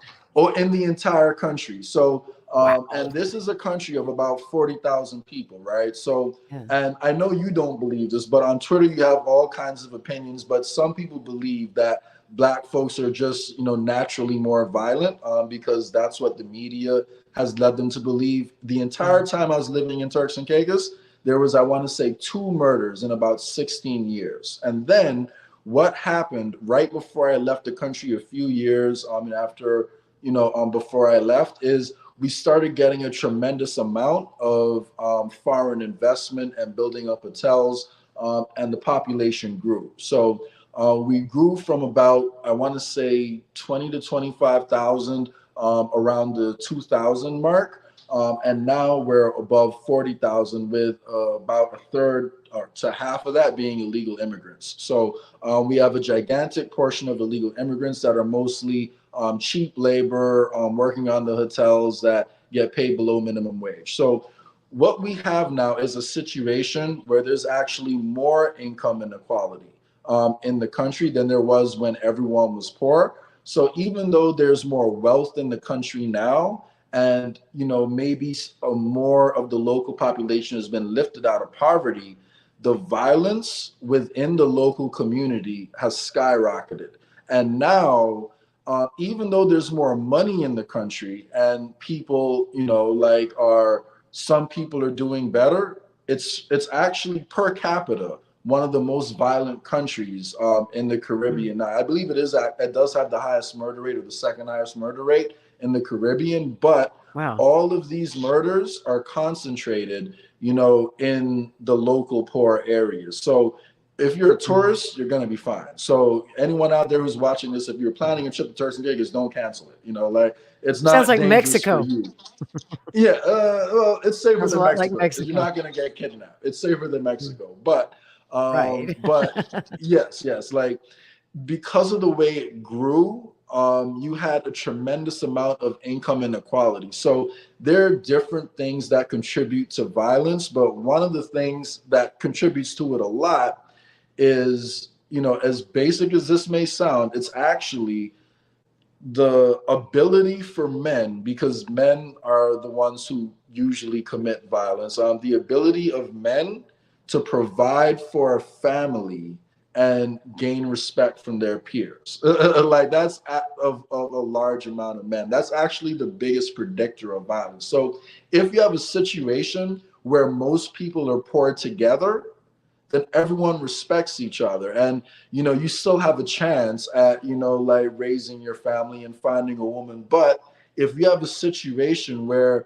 you have a group of people, which may be, not a tiny group, but a sizable group of people who are doing really well, and then everyone else is doing really badly, and their perception is that the reason they're doing badly is because of corruption and life not being fair, they don't feel like they have to play by the rules, and they're going to they'll take the easy way out. They take the fast way. And this is something that's seen across, all different countries. The greater the income inequality, usually the more violence there is. So if you have a situation where everyone is poor together, exactly. So if you have everyone poor together, there's less violence. And then, if you have more income inequality, there's more. Now, I'm also not going to say that's the only factor, because obviously that's not the only factor. There are other factors that go into it. And, like I said, to be brutally honest, if you go look at even the crime statistics in New York, it does tell, a worrying picture, because you do have income inequality over there. And if you look at the breakdown, between different groups, there is actually a difference, in violence, even though there is income inequality amongst all groups. So it's not the only factor. Culture is a factor too. So, if you have a culture that, glorifies violence, that does have an impact on it. So, but before you blame, only the people in the culture, you also have to look at who's pulling the strings at the top. So don't just look at, okay, there's higher violence among one specific group. Let's look at the reasons why that may have happened. Has this group been traumatized? Do the people who own their music also own private prisons? You take into account all these different things. And I think there's a multitude of reasons why, you can have differences in violence levels. But a lot of that does come down to systemic factors when you trace it all the way up. Because even with the culture, like I said before, like if the music and the media are owned by one group of people, and this is what's pushed to people, and this is the opportunities that people have, and they don't have great schools, they don't see that many examples of success around them, like it's easier to get trapped into a cycle of negativity and to be led down the wrong path. So I'm not someone who believes like your race makes you nice, makes you good, makes you bad, makes you violent, or anything like that. But we do have to just look at the cultural factors that are impacting things and then trace it back to the root. Why is this culture like this? What happened to make this culture, like operate how it is? And if we can address more of those, the root causes to those issues, and get equal opportunity, and we try to hold music labels accountable, and we try to hold people accountable for what they put out, and self accountability comes into it too, because at the end of the day, yes, the record labels may control who gets signed, but they still depend on us to listen to their music. So there is personal accountability. Well, that's right. And I'm so old. I remember the 1980s and the first wave of rap and some of the stuff like NWA and Ice-T that the federal government was actually trying to censor and putting pressure on record labels like Warner Brothers and telling them, to pull Ice-T's record off the shelves for Cop Killer, that record he did called Cop Killer, because they thought it would encourage young Black people to shoot cops, right? So I'm not a fan of censorship. I stood against it then. I still stand against it now. I think that artists should be free to create whatever kind of music they want. Agreed. Because, for example, NWA, yeah, there were a lot of violent and sexist themes in their music, but it was real poetry that exposed real life in communities. It was their experience. That, it was their white experience. kids And like just to be me clear, didn't grow up in, and we didn't understand it. And that was how we came to understand it, was through this raw, uncensored art. But there's also a social responsibility that I feel artists are forgetting, that they have a responsibility to the youth that listen to their records. The government shouldn't censor it, but the artists should be careful what kind of culture they're glorifying in their music videos, in their songs. If it's not really a social commentary, then it's just gratuitous violence and gratuitous sex, and it's pointless. And I think that's a really bad influence on all young people, not just the Black community, because a lot of white kids and kids of all colors like to listen to rap music. But that sort of ties into where I want to take this conversation next. On the issue of censorship, you and I recently did a great Twitter space about that very topic, and how Robert F. Kennedy is suing not only Joe Biden, he's suing the Biden administration for censoring him and censoring all of us, violating all Americans' First Amendment rights. But he's also suing Facebook, Meta, Instagram, YouTube, Google. He's suing them all. But he did a really interesting interview this week, and I wanted to play you a quick clip from this where he's talking about something that most young people today have no idea what it was, because they're not old enough to remember it. But I am, because I remember the 80s, a thing called the fairness doctrine. And this applies to media. People today ask, why does news suck so bad? Why is it so one-sided and unfair and slanted and partisan? The fairness doctrine is why. And I could explain it, but I think Bobby does a better job than I can in this little video. He nails it right here. And I think that it's a cancer on our society. And as a journalist, I think it's a cancer on our media landscape. When we got rid of the fairness doctrine, I think we made a terrible mistake, and Bobby agrees. Let's take a listen. One of the problems with our democracies, and one of the problems was the repeal of the fairness doctrine. And I'd like you to explain what that is. And the reason I'm asking you is because that single act led to the propagation of information and media that no longer is about the truth. It's about polarization. And that was a very disturbing moment in American history that I don't think most people caught. Congress passed it in 1928 at the dawn of commercial radio to make sure there was a diversity of voices. Fairness doctrine said you could only own a limited number of radio stations because they didn't want one corporate conglomerate to be able to control the narrative. It was recognized that the public owned the airwaves and that the broadcasters could be licensed to use them, but they could only use them to serve the public interest. And what that meant is, yes, they could make money by selling entertainment to you on the radio, but they had to tell the news that was important for forming government policies, at least for a certain amount of minutes or hours per day. And particularly when the television came along, they had to do it at a time when most families would be home. That's why we had the 6 o'clock news hour, because they thought all Americans are going to be home. The news divisions had to be independent. They had to be telling truth. If they told one side of the story, if there were two sides, you had to let the other people tell their side of the story. That was the fairness doctrine. And that's why during that period, the news divisions were basically semi-autonomous and they were all money losers because the network would put the money in them because that's the only way they could hold on to their license. And then in 1986, Reagan abolished the fairness doctrine through FCC policy, so that today I think there's 5 companies, maybe now only 4, that control virtually all the radio stations, television stations in our country, almost all the newspapers, almost all the billboards, and most of the large internet content providers. So you have this huge consolidation where there's 5 guys who are now telling American what's news, and there's no obligation anymore that they have to tell the truth. The bean counters at NBC are now telling NBC News Division, you got to show a profit. How do you show a profit if you're a news division? Not by having reporters in every country in the world and reporters in every agency of government. There used to be reporters when I was a kid. There'd be a reporter at EPA from NBC. There'd be a reporter full-time at the Commerce Department, at the Transportation Department. They'd be digging through papers all day, uncovering scandals and revealing them to the public. That's all gone. And they show a profit, not by telling us news that may be difficult to explain or hear, but rather by entertaining us. And then they do a lot of partisan propaganda and corporate propaganda. It's very, very damaging to our democracy, as our founders predicted. If you like. Yeah. Right on the money.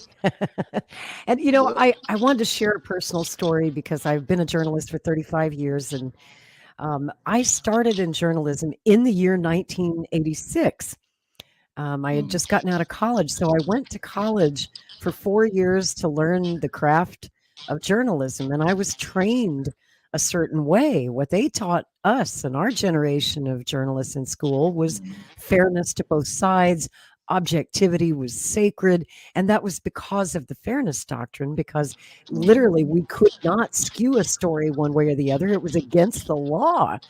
The fairness doctrine, when I started in journalism, we were required by law to give both sides of a story. And certainly if it's, say, a hit piece on someone, we had to go to that person and ask them for comment and give them the opportunity to defend themselves, to respond. And it's one of the biggest mistakes I think that Ronald Reagan made in his time of office, was getting rid of the fairness doctrine.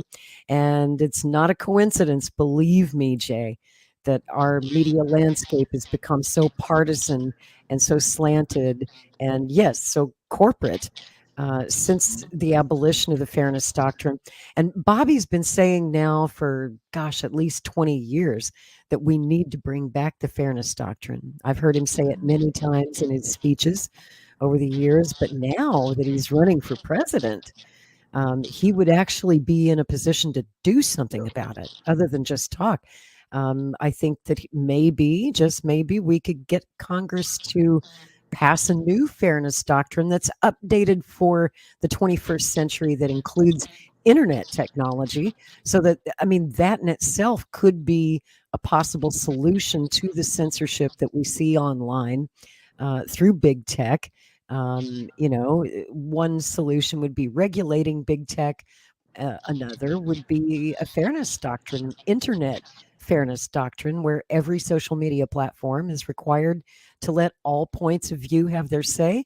All candidates would be covered fairly and have fair, even coverage across the board. If we did that, Kennedy wouldn't be in the pickle he's in today, being censored everywhere as a presidential candidate. So I want to get your thoughts on that and the fairness doctrine and the state of journalism and media right now. Yeah, I think it affects pretty much every issue, because if you look at every issue, there is a stance that's either left or right for most issues. And, even though the truth is usually somewhere in the middle, like on a lot of these things. So if people who are on the right, they get their news from, not all people who are on the right, but some people who are on the right get their news from Fox News, Breitbart.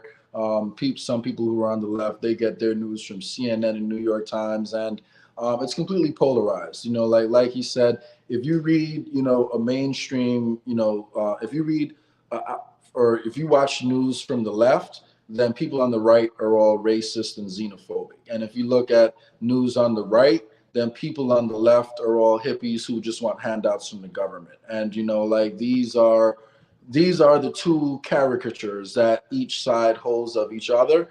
And it's because each issue gets framed in a way so whatever audience it is you're speaking to, you want to reinforce whatever it is they already believe. And if you know that they believe that the left are just lazy hippies looking for handouts, every policy they propose is being viewed from that perspective. And it's the same thing on the right. Like now you have Eric Adams over in New York saying how the city's gonna collapse if they don't stop this illegal immigration, when literally the last time the man was in an election, he said how racist Trump was and how New York City will remain a sanctuary city forever. We're gonna take in everybody. We have space for everyone. Yeah, and turns out you don't. Before that term is over, he's now saying the city will collapse if we don't stop the illegal immigrant flow. So that's a perfect example about how an issue that's so reasonable. I'm sure there's some Republican or some people on the right, I should say, who want to end all immigration, but that's not the majority of the people on the right. Most people I know who are conservative, because you're not my only conservative friend. I have, friends from all over the political spectrum. Most of them believe that, yes, controlled immigration is good. Like when we know what skills are coming into the country, when we know what they'll be contributing, that's good. So most people on the right don't want to completely end immigration. They just want to know who's coming in and out of the border. And they recognize that it's easy for people to pass from Mexico to America.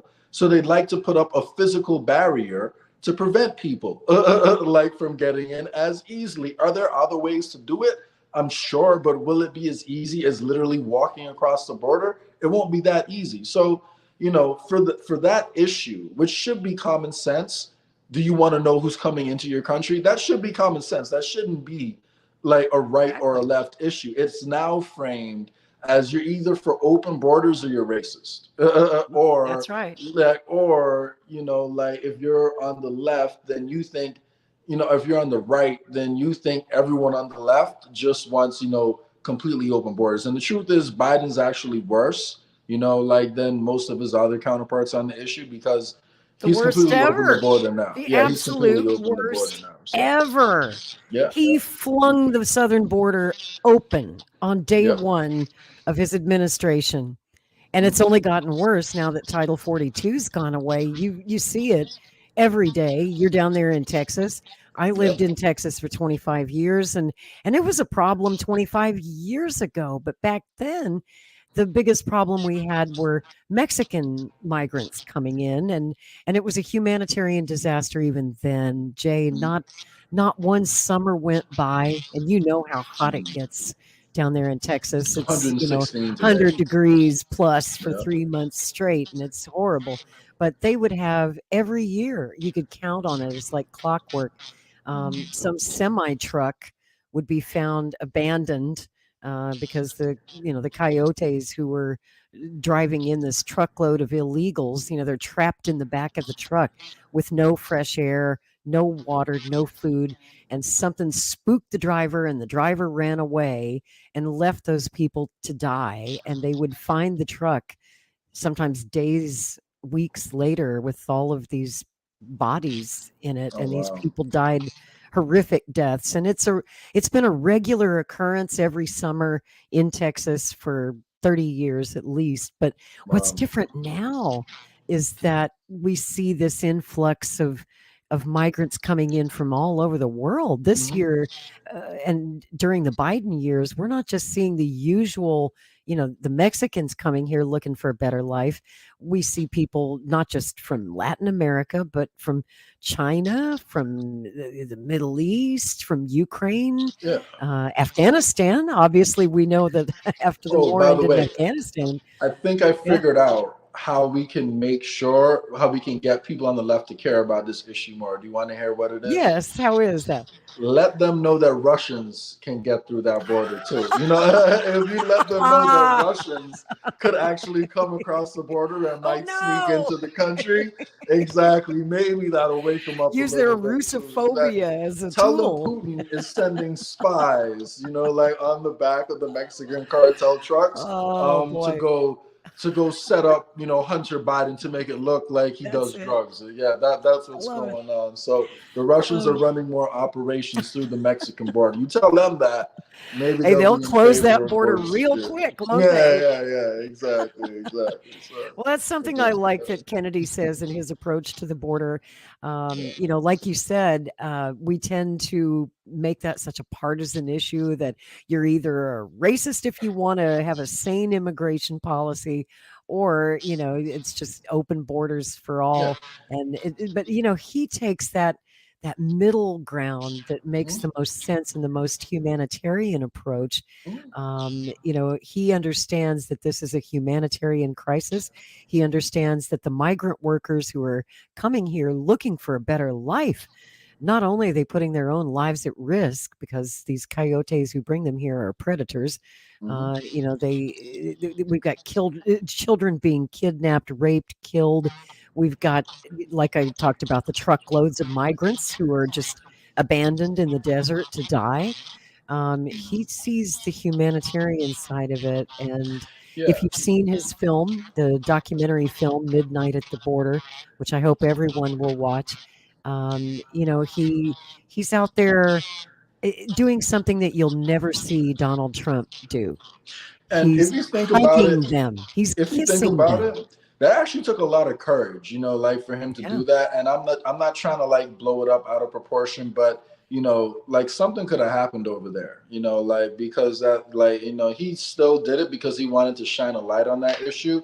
And I really do have a ton of respect for him, because he's tackling issues that he knows are controversial, but he's trying to get to the truth of it. And in addition to everything you mentioned just now, he's the only candidate who I've seen tie American foreign policy directly to the immigration crisis. That's right.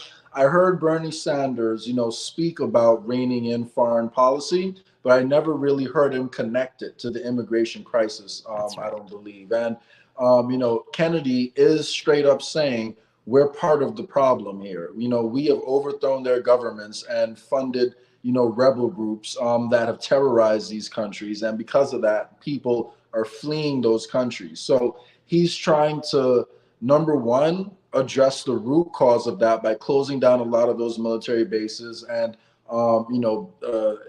and kind of reining in some of the agencies that are causing these problems over there. And he's trying to protect the border in a sensible way while also recognizing there are reasons to invite qualified immigrants into the country. Like, if you were to ask me my opinion on border policy, we need to put out a big notice to the entire world. Nurses and doctors will pay you guys a bunch of money. Just come over here real quick, because I think that's, in addition to that's an issue that a lot of people aren't thinking about right now, but it will become more apparent as time goes on. We do have a healthcare staffing issue that will need to be addressed too. We do need more healthcare workers in the country. And to be honest, I think that's something, unfortunately, politicians don't speak enough about, because if anyone wanted to make a good program to, help poor communities, Black communities, whatever kind of community it is. Give them, access to a school where they can learn something in healthcare. And, whether it's, like tuition that they can pay back later, whether you make sure they have access to tutors so they can get all the extra help they need. I think there should be a strong push towards that field because it can lift people up out of poverty. And there's a huge shortage in that area right now. So I do hope people do start paying a little bit more attention to that. There's just one other thing I want to play here from Bobby because, this really got me upset when I heard about this week. The Democratic Party, the DNC, now, they've been coming after Kennedy this whole time, but now they are proposing new changes to the rules, basically saying that, well, he can explain it better than I can. I should probably let him do the talking, but essentially these rules are being proposed. If these changes go through, it'll be the end of his campaign in the Democratic Party. Finished. He absolutely will have no path to the nomination. His delegates will not count at the convention next year. It's outrageous. And they've created a whole new class of super delegates to ensure that Bobby Kennedy gets nowhere near the nomination. And this is just so insane, Jay. I have to play this for you. You absolutely won't believe it if you haven't heard this yet, what the Democrats are doing now to Robert F. Kennedy Jr. I think, it's pretty clear that the DNC does not want a primary. I don't want to say that they want a coronation, but that's, I think that's a fair way to put it, actually. They're doing, they're essentially, they're fixing the process so that it makes it almost impossible to have democracy function. They're effectively disenfranchising the Democratic voters from having any choice in who becomes president or who becomes the Democratic nominee. So two of the things they've done to date is they've moved the Iowa primary. They've made rules that if anybody campaigns in Iowa or any candidate sets foot in the state of Iowa or sets foot in the state of New Hampshire, then none of the votes that are cast for that candidate will be tallied. In other words, any delegate that I win in New Hampshire or Iowa would go instead to the president. And now they're trying to change it so that if I campaign in New Hampshire, that none of the votes cast for me in Georgia will count. And that's significant because it's hard to win the nomination without Georgia. What is the logic? Well, they're rigging it so that effectively, we're looking at the tabulations now that look like if you add up all the super delegates that they control and all of the automatic delegates that just go to the party and go to the president, I would have to win almost 80% of all of the states in order to beat President Biden, even if he only wins 20%.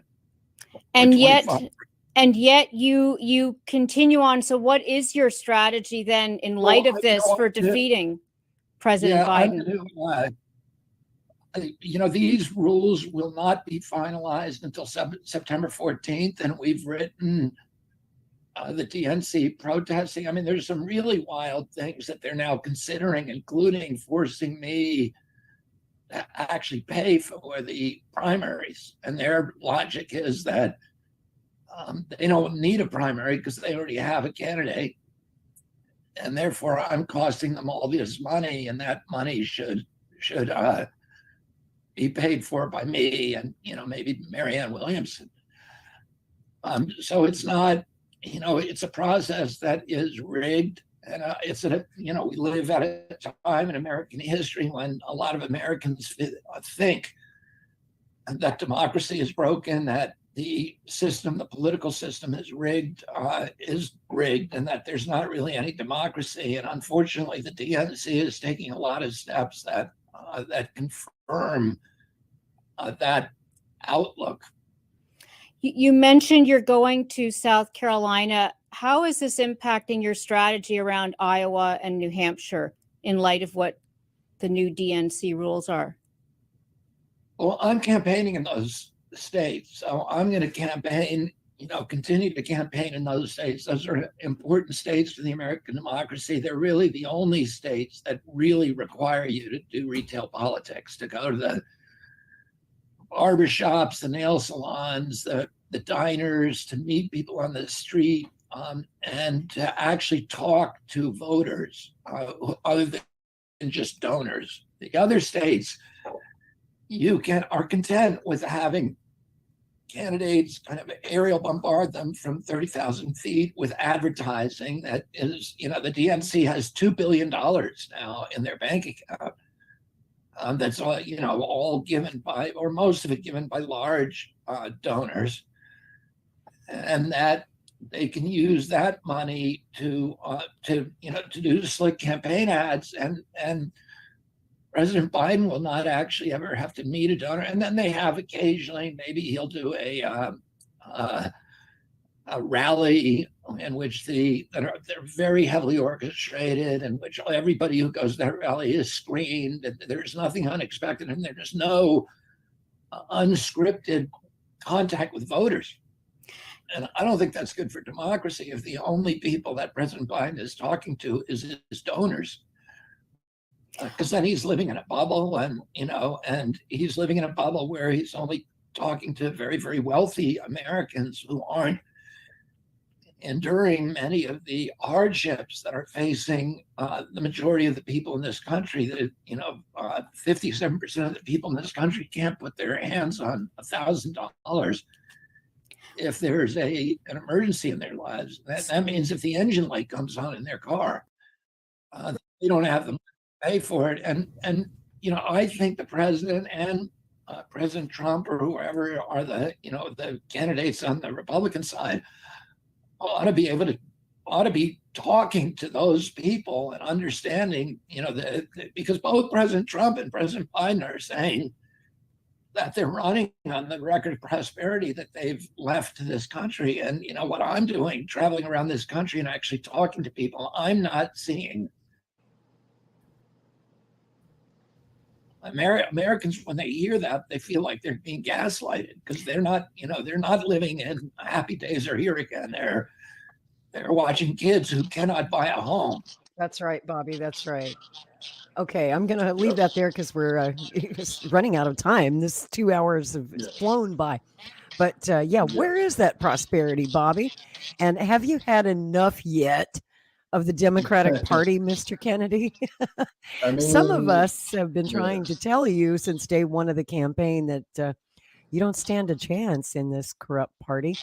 Only now, and in that interview with Forbes, we didn't have time to play it, but he said he was finally exploring other alternatives, was how he put it. And we all know what that means. It means he's thinking about leaving the Democratic Party. Do you think he should, Jay? I saw that interview, and to be honest with you, I think there's two ways it could play out. Number one, I think that the DNC might realize that they might pass a threshold by making this move, and they would lose confidence from the people who they actually, they would lose the confidence from the majority of their own base, and they would completely undermine themselves. That is possible. What do I think is going to happen? I hope that happens. I don't know. I'm like 50-50 on if that happens or if they go through with them cheating. What I will say is if they do pass these laws or these new, process changes, which I believe he said should happen in mid-September, I would 100% support him no matter which party he goes to. If he goes to the Republican ticket, I vote for him. If he goes to the People's Party, I would vote for him. Now, what I would say is I think it would be more productive in the long run for him to run in a third party, because I think the duopoly is done. So whether that's with the People's Party, the Forward Party, the Libertarian Party, whichever party it is, I think it would be more beneficial for him to try to build up a third one. Do I think that he could beat Trump for the nomination in the Republican Party? I'm not sure, but to be honest, I doubt it. So I do think the best move would be to go to an independent party, because while I would support him in the Republican Party, I don't think he would get very many Democrats. But I do think that if he ran in an independent party, he would get probably a similar amount of the Republicans that would vote for him anyway, and he'd have a better chance at getting some of the Democrats, because what I can say is, if the DNC is able to pull off this, you are not alone. Yeah. You are not alone, Jay. Yeah.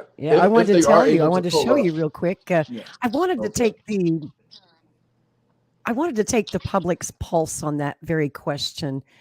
Should he leave the Democratic Party? And if he left, how should he run and which party should he run with? So I posted a poll on Twitter, and it's still open. I hope that everybody will go vote.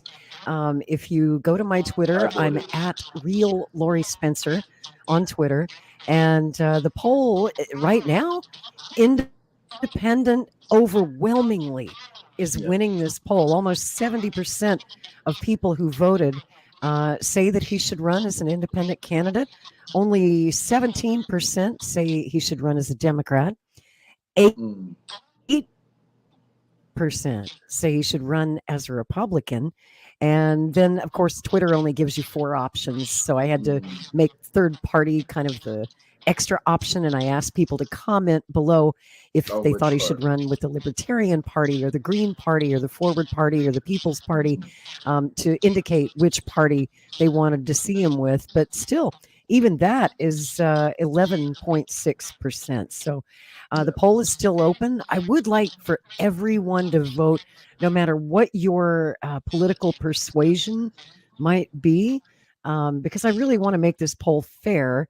And, Republicans, I know a lot of Republicans really, really like Robert Kennedy and would vote for him. I also think he would have probably a better path in the Republican Party, because their primaries are more fair. He would have a chance to debate the other candidates, and I think he'd mop the floor with most of them, honestly. And I want to see him debate President Trump, so that would be awesome if he ran as a Republican. We're almost out of time. We're going to continue this. Sorry? Do you think Trump would debate him? Because he said he's not going to any of the debates too. I don't think Trump would debate him. I don't think anyone can win the Republican Party except for Trump, especially because they've gone after him so hard right now. That's my opinion. Maybe I'm wrong about that, but I don't think anyone can win it except Trump at this point. Oh, man. Well, I tell you what, we've only got 2 minutes. Unfortunately, we're out of time. We're going to have to wrap this up, but we're going to continue this conversation tomorrow night on Twitter. We're going to do a Twitter space, and Jay will be there with me. Nick Brana, who's the chair of the People's Party, also worked on Bernie Sanders' campaign in 2016. He's been there, done that, seen all this before with the DNC. I think he'll bring a lot of wisdom. And we will have Anita Stewart from the Kennedy campaign. Kennedy campaign staffer will also be there. So it's going to be an amazing conversation, folks. I hope you'll join us. That's at 7 p.m. Eastern Standard Time tomorrow night, and we will continue this conversation with Jay. Real quick, Jay, can you tell folks where they can find you and where they can follow you?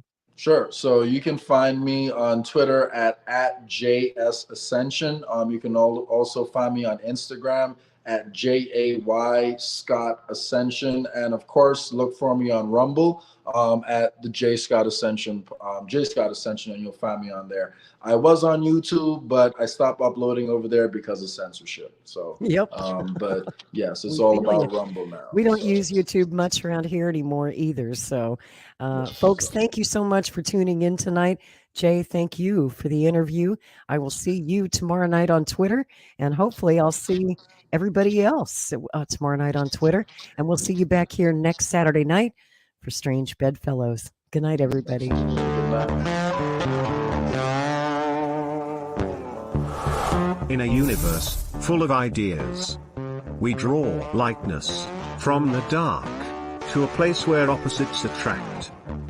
Right meets left, positive touches negative, sparking an explosion of truth.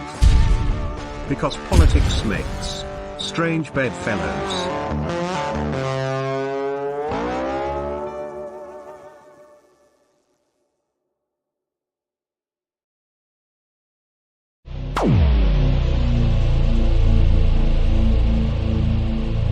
This has been a Maverick Multimedia production.